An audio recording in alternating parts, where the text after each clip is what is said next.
Now, this has been on my list for quite a while, but it's finally time to talk about a legendary gaming show. And with that being said, let's get on with the video.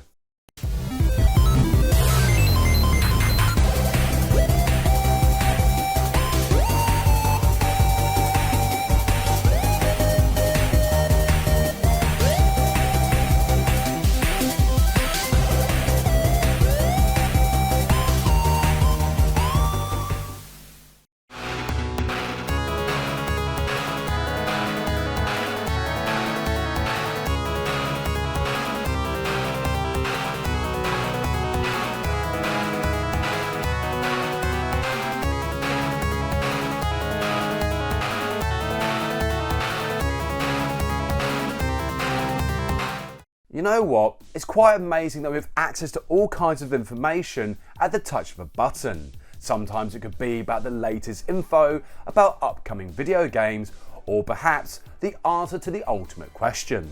What? It's 42, but anyway, back when I was younger, when it came to finding about the latest info about upcoming video games, we didn't have the luxury of the internet or even YouTube. He said it! He said it! Gamers like myself had to rely on other sources of information such as TV shows and video game magazines, but more on that later. But for now, let's take a trip back to the past to learn more. Since the world of video games started, there have been many titles that have proved to be highly popular with gamers. However, some of these legendary games may have passed gamers by if it wasn't for the likes of TV shows and gaming magazines. There was also word of mouth, which is somewhat reliable to a certain extent. And thinking about it, when we were growing up, we always had that one friend that claimed to know somebody within the world of gaming. Well, hello, Mr. Fancy Pants. Obviously, we never believe these compulsive liars, but if you never had that friend, I hate to break it to you, but it was you.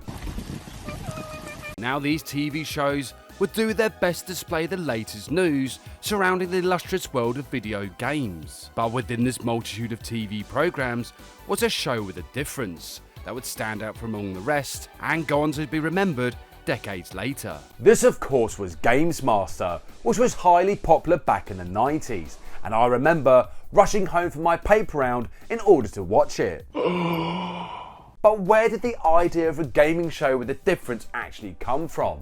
Well, if you come closer, I'll let you in on a little secret.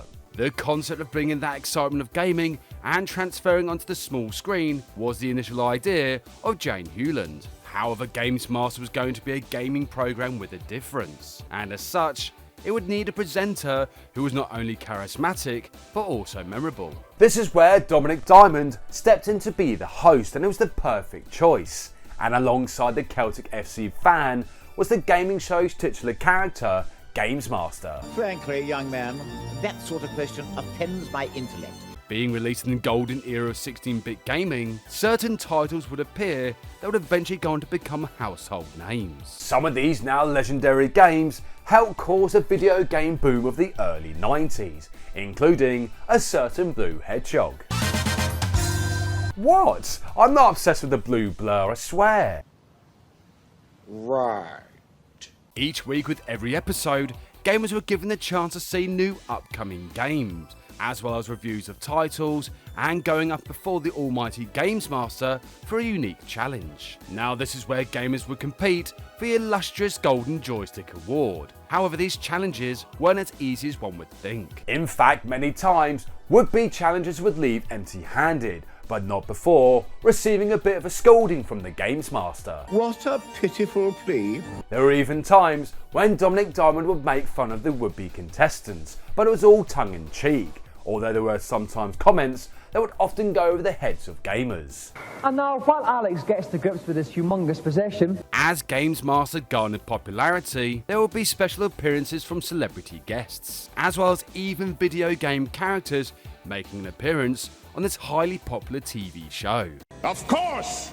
And with every season, the setting would take on a new appearance, as if the very fabric of reality was being deconstructed and toying with the ideas of the afterlife.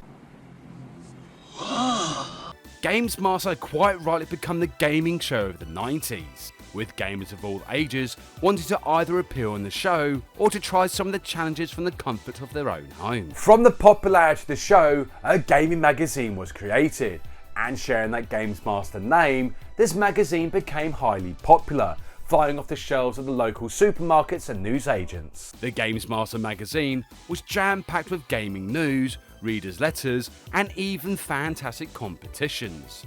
And being released on a monthly basis, this video game magazine with a difference would gain popularity fairly quickly, with some gaming producers seeking the infamous and hard to achieve GamesMaster Golden Award. This prestigious award was the magazine's version of the Golden Joystick, and over its 20-year run, many gamers as well as video games tried to achieve this illustrious award. Ha ha, you're old! But coming back to the GamesMaster TV show, it does bring to mind a certain question.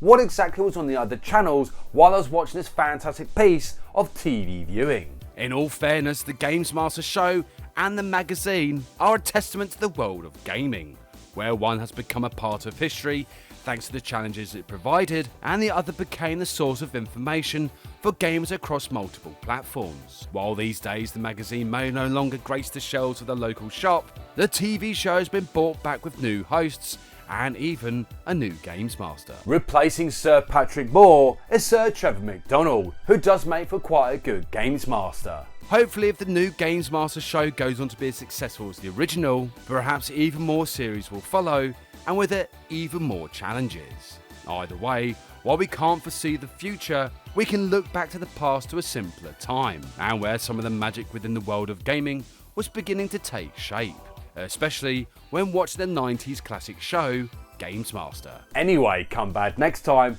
where it's the return for the love of Sonic, and as to why he means so much to me, as well as many others around the world.